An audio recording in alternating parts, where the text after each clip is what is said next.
জামাত ইসলামীর প্রস্তাব আনুষ্ঠানিকভাবে মেনে নিতে বাধ্য হলো বিএনপি। অবাক হচ্ছেন? হ্যাঁ, এটা ঘটেছে। কি ঘটেছে দর্শক, আপনাদেরকে একটু পেছন থেকে শোনাই। 13 জুন 2025 সেই লন্ডন কেলেঙ্কারির পর। লন্ডন কেলেঙ্কারি কি? ওই যে একটা হোটেলে তারেক রহমান এবং প্রফেসর ইউনূস বৈঠক, ওটা বাংলাদেশের রাজনীতিতে একটা কলঙ্কজনক অধ্যায়। বৈঠকটা যতটা না কলঙ্ক, তার চাইতে বৈঠকের পর একটা জয়েন্ট স্টেটমেন্ট, একটা পলিটিক্যাল পার্টির বিদেশে অবস্থানরত প্রধান হেড অফ দি স্টেট বা হেড অফ দি গভর্নমেন্টের সাথে জয়েন্ট স্টেটমেন্ট, এটা নজিরবিহীন, এটা কেলেঙ্কারি। সেখানে আরো অনেক ভাগ বাটোয়ারা হয়েছিল, সেটা টিকবে না, সেটা আলাদা আলোচনা। এগুলোকে একত্র করে আমরা ওটাকে লন্ডন কেলেঙ্কারি বলছি, হোয়াটএভার। তো দর্শক, ওই সময়টায় মানে জুলাইয়ের প্রথম দিকে অথবা তারও আগের ঘটনা, বিশেষ করে 13 জুন থেকে টানা 1 মাস পর্যন্ত বিএনপি খুব কনফিডেন্স ছিল যে তারা ক্ষমতায় আসবে। তখনকার সময় বিএনপির কি অবস্থান ছিল জানেন? আমার দেশ, বাংলাদেশ 24, বিভিন্ন নিউজ পেপারে এসেছে, অনলাইন পোর্টালে এখনো আছে। বিশেষ করে জুন থেকে আগস্ট পর্যন্ত বিএনপি জোরালোভাবে বলে আসছিল যে গণভোট মানি না, গণভোটের পিছনে, গণভোট যারা চায় তাদের দুর্বিসন্ধি আছে। এমনকি এটা বিএনপির কেউ কেউ দাবি করেছিল যে সরকারের প্রতারণার কৌশল নির্বাচন ঠেকাতে গণভোট। যেহেতু মিডিয়াগুলো বিএনপির দখলে, ওইভাবে জোরালোভাবে প্রচার হয়নি, কিন্তু এরকম পারসেপশন ছিল। কেউ কেউ বলেছিলেন গণভোট এটা সরকারের ম্যানিপুলেশন, এইভাবে বলেছিল, মানে গণভোটের বিরুদ্ধে ছিল। বিএনপির স্থায়ী কমিটি ভিতরে এটাও আনুষ্ঠানিকভাবে তারা বলেনি, যুক্তি তর্ক দিয়ে আলোচনা করেছিল যে কেন গণভোট চলবে না। গণভোট, বিএনপির কথা ছিল যে না, জুলাই সনদ অমুক তমুক, এগুলো পরবর্তী পার্লামেন্টের বিষয়, কোনো গণভোট অমুক তমুক কিচ্ছু না, পরবর্তী পার্লামেন্ট যা করা করবে, নির্বাচিত সংসদ করবে। এবং আরো স্মরণ করিয়ে দিই আপনাদের, বিএনপি নেতারা এটাও বলেছিল গণভোট যদি হতেও হয়, সেটা আগে পার্লামেন্ট তারপরে গণভোট। এর মানে বিএনপি প্রচলিত গণভোটের সিস্টেমের বিরুদ্ধে ছিল, এটা দিবালোকের ন্যায় স্পষ্ট। তো দর্শক, সেই বিএনপি, অথচ জামাত শুরু থেকে বলে আসছিল, জামাত জুলাই সনদ বাস্তবায়নের যতগুলো পদ্ধতি তার মধ্যে একটা জামাতি পদ্ধতি ছিল গণভোট, জামাতের প্রস্তাবনা ছিল। আর বিএনপি তার বিরোধিতা করতো, ম্যানিপুলেশন, প্রতারণার কৌশল, এখন না ওটা পরে, এরকম কথাবার্তা বলতো। রাইট, মনে করে দিতে পেরেছি। এবার আসেন সর্বশেষ খবর, গণভোট বিষয়ে বিএনপির স্থায়ী কমিটির সিদ্ধান্ত যে তারা গণভোটে রাজি, এবং তারা সরকারকে বলছে যে গণভোট আয়োজনে ইসিকে আপনারা ক্ষমতা দিয়ে দেন। যদিও এখানেও এরপরও বিএনপির বিরুদ্ধে জরুরি সতর্কবার্তা আছে, আমরা আসছি সেদিকে। তো এটাকে আমি দেখতে চাই যে নাকে খত দিয়ে, বিএনপি নাকে খত দিয়ে জামাত ইসলামীর প্রস্তাব মেনে নিতে বাধ্য হয়েছে। বিএনপি অপরাজনীতি করেছে, জুলাই ভুলিয়ে দিতে চেয়েছে, জুলাইয়ের বিরুদ্ধে অবস্থান নিয়েছিল, নানান প্রতারণার আশ্রয় নিয়েছিল, কিন্তু কোনোভাবেই যেহেতু পারেনি, শেষ পর্যন্ত বাধ্য হয়েছে গণভোটে সম্মতি দিতে। এই জন্য উল্টোপাল্টা রাজনীতি করলে বারবার এরকম নাকে খত দিয়ে সঠিক লাইনে আসতে হয়।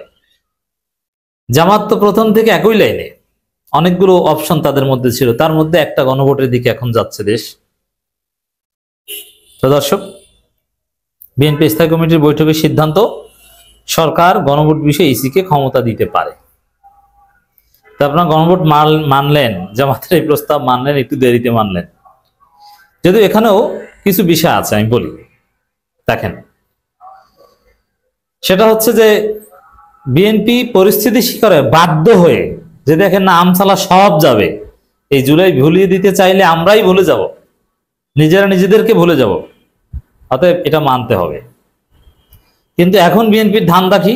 এখন ধান্দা হচ্ছে যে ঠিক আছে গণভোট হোক, কিন্তু গণভোটের পর জুলাই সনদ বাস্তবায়ন, গণভোটের রায়ের আলোকে।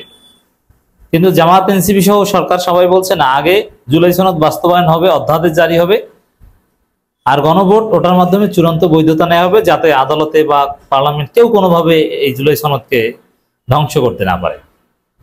কিন্তু বাস্তবায়ন এখনই হতে হবে, কিন্তু বিএনপি এটা চায় না। এটা একটা বিএনপির ধান্দা এখনো, যেহেতু গণভোটে রাজি হয়েছে ওটাও রাজি হবে, নাকে খত দিয়ে আসবে।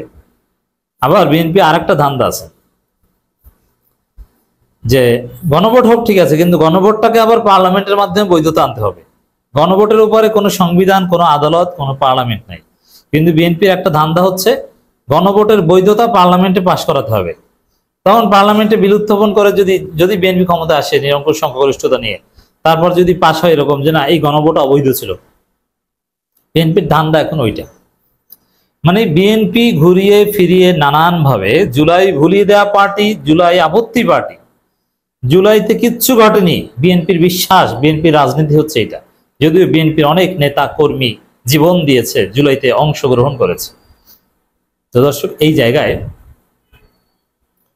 বিএনপির বিরুদ্ধে আমাদের সতর্কবার্তা যে বিএনপি বাহ্যিকভাবে গণভোট মানলেও সরকারও বলছে যে না অনেক অগ্রগতি হয়েছে, সমস্যা চাপ অনেকটা কমে গিয়েছে যেহেতু বিএনপি গণভোটে রাজি হয়েছে।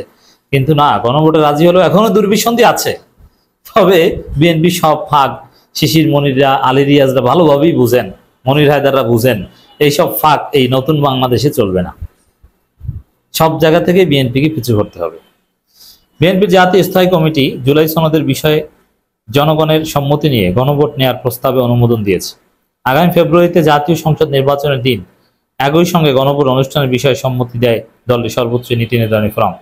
স্থায়ী কমিটি মনে করে গণভোটের ফলাফলের ভিত্তিতে নির্বাচিত সংসদ এ ব্যাপারে সিদ্ধান্ত নেবে এবং তা বাস্তবায়ন করবে। এই যে ধান্দা, মানে গণভোট হবে কিন্তু তারপর ওই কথিত নির্বাচিত সংসদ, আরে ভাই গণভোটেই তোর সিদ্ধান্ত, নির্বাচিত সংসদটা আবার কি? মানে এই সংসদের মূল ঝুলানো নীতিতে কিন্তু এখনো আছে। এই জায়গাটায় আমাদের কাজ করতে হবে, জামাত সহ অন্যান্য সব রাজনৈতিক দলকে চাপ দিয়ে নিশ্চিত করতে হবে যে না, নির্বাচিত সংসদ কিচ্ছু না, ওটা পরে, তারা পরে যা করা করবে, কিন্তু জুলাই সনদ এখনই বাস্তবায়ন হতে হবে, জুলাই সনদের ভিত্তিতে নির্বাচন হতে হবে। আর জুলাই সনদকে যেন কোনো সংবিধান, কোনো সংসদ, কোনো আদালত যেন উল্টে দিতে না পারে, এই জন্য গণভোটের মাধ্যমে সেটা চূড়ান্তকরণ করতে হবে। কিন্তু সংসদ বাস্তবায়ন করবে এই যে বিএনপির ধান্দা, এটা মানা যাবে না। যদিও বিএনপি এটা করতে চাইলেই যে পারবে তা না। সাপোজ বিএনপি যদি ক্ষমতায়ও যায়, যদিও যাবে না, তারপরে যদি তারা এই জুলাই ভুলিয়ে দিতে গণভোট যেটা হয়েছে ওটাকে বাতিল করে দেয় সংসদে, একদিনও বিএনপি ক্ষমতায় থাকতে পারবে না, টেনে হিচড়ে মানুষ নামিয়ে দিবে। কিন্তু বিএনপির ধান্দা ওইটা। গুলশানে বিএনপির চেয়ারপারসনের কার্যালয়ে অনুষ্ঠিত স্থায়ী কমিটির বৈঠকে অভিমত ব্যক্ত করেন দলের নীতি নির্ধারকরা। লন্ডন থেকে ভার্চুয়ালি সংযুক্ত সভাপতিত্ব করেন তারেক রহমান। বৈঠকে সূত্র জানা গেছে, স্থায়ী কমিটির সদস্য সালাউদ্দিন আহমেদ জাতীয় ঐক্যমত্য কমিশন সর্বশেষ বৈঠক আলোচনায় সারাংশ স্থায়ী কমিটি অবহিত করেন। এই কাজটা করার কথা কিন্তু মহাসচিবের, কিন্তু না, মহাসচিব এখন ধইছে। হোয়াট এভার, মূল কথা হচ্ছে এটাই, বিএনপি কিছুটা বাধ্য হয়েছে, বাকিটা বিএনপিকে বাধ্য করতে হবে।